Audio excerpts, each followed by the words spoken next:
வணக்கம். இன்றைக்கி நம்ம பார்க்க போகிற சமையல் சிம்பிளாக பண்ணக்கூடிய ஒரு சாம்பார் எப்படி செய்யலாங்கிறத பார்க்கலாம்.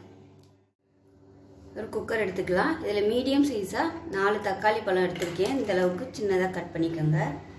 ரொம்ப சின்னதாக கட் பண்ணல, 4ஆக கட் பண்ணியிருக்கேன். இதில் பார்த்திங்கன்னா ஒரு 4 பச்சை மிளகா காரத்துக்கு ஏற்ற மாதிரி சேர்த்துக்கலாம். தாளிக்கும் போது சாம்பார் தூள் சேர்ப்போம், அதனால் காரம் வந்து கொஞ்சம் இதில் கவனமாக சேர்த்துக்கோங்க. 1/2 கப் அளவுக்கு பொடியாக நறுக்கின வெங்காயம். இப்போ இதில் தண்ணி சேர்த்துக்கலாம். ஒரு 3 டம்ளர் அளவுக்கு தண்ணி சேர்த்துருக்கேன். 1/4 டீஸ்பூன் போல் மஞ்சள்தூள் சேர்த்துக்கலாம். உப்பு கொஞ்சமாக இதிலே சேர்த்துக்கலாம். இதை மூடி வச்சுட்டு நல்லா ஒரு 4 விசில் விட்டுட்டு ஸ்டீம் போனதுக்கப்புறம் பார்க்கலாம். இப்போ பாருங்கள், நல்லா விசில் விட்டு ஸ்டீம் போனதுக்கப்புறம் தான் ஓப்பன் பண்ணியிருக்கேன். இது வந்து நல்லா மசிச்சு விட்டுக்கலாம். இது வந்து நீங்கள் மிக்சியில் போடுறதுனாலும் போட்டுக்கோங்க, ஆனால் சூடாக இருக்கையில் போடாதீங்க. நல்லா ஆற விட்டுட்டு மிக்சியில் போடுங்க. சூடாக இருக்கையில் போட்டிங்கன்னா அப்படியே முகத்தில் தெரிச்சிடும். அப்படி மிக்சியில் அடிக்கிறதா இருந்தால் ரொம்ப நைஸாக அடிச்சிட வேணாம், கொஞ்சம் அப்படியே பரபரன்னு இருக்கிற மாதிரி அடிச்சுக்கோங்க. அப்போ தான் நல்லாயிருக்கும். ரொம்ப வலுவலுன்னு அடிச்சிட்டிங்கன்னா உங்களுக்கு அப்படியே ஒரு மாதிரி மலன்னு இருக்கும் சாம்பார். இப்போ முடிஞ்ச அளவுக்கு நல்லா மசிச்சாச்சு. இந்த தோலெல்லாம் கூட எடுக்கிறதுனா நீங்கள் எடுத்து விட்டுறலாம்.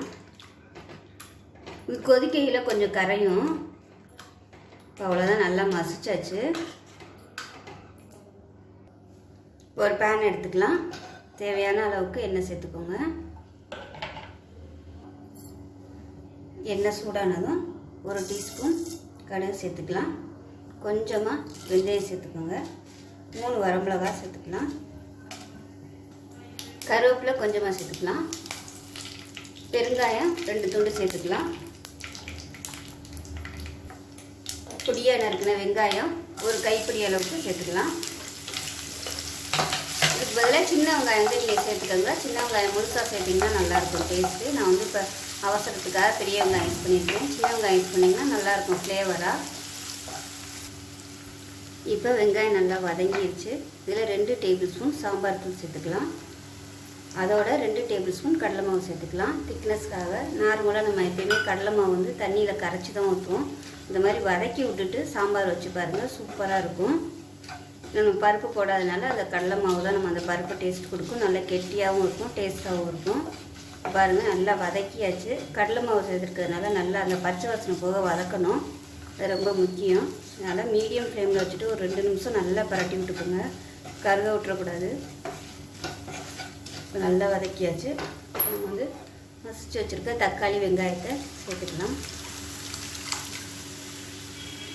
சேர்த்துட்டு தண்ணி எவ்வளோ தேவையோ அதுக்கு ஏற்ற மாதிரி நீங்கள் சேர்த்துக்கோங்க. இப்போ நான் வந்து தண்ணி கொஞ்சமாக சேர்க்குறேன்.